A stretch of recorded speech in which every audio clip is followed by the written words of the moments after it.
Cow lives by গ্রাস। এখানে কোথায় ভুল রয়েছে বন্ধুরা? অ্যাকচুয়ালি আমরা জানি যে লিভ অর্থাৎ যদি কোনো কিছু খেয়ে বেঁচে থাকে, কোনো কিছু খেয়ে যদি বেঁচে থাকে তাহলে কিন্তু বন্ধুরা বাই হয় না, লিভস বাই হবে না, হবে লিভস ওয়ান।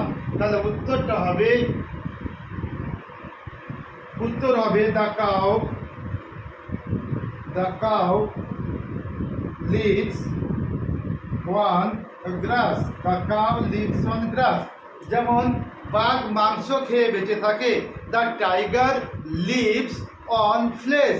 মানুষ ভাত খেয়ে বেঁচে থাকে, the man leaves on rice, leaves on rice. তাহলে বন্ধুরা আমরা এখানে পেলাম কোনো কিছু খেয়ে যদি আমরা বেঁচে থাকি তাহলে লিভের পর LIV লিভ, লিভের পরে অন আমরা ব্যবহার করব। যেমন গরু ঘাস খেয়ে বেঁচে থাকে, গরু ঘাস খেয়ে বেঁচে থাকে, তবে হবে the cow lives on grass. ধন্যবাদ বন্ধুরা।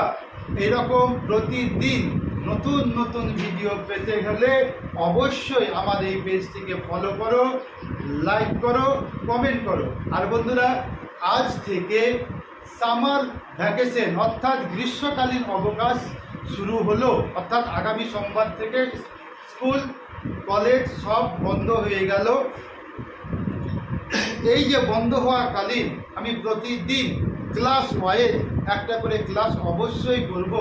5, 6, 7, 8, 9, 10 প্রত্যেকের জন্য লাইভ ক্লাস করব। বন্ধুরা তোমরা সঙ্গে থেকো। খোদা হাফেজ, গুড বাই।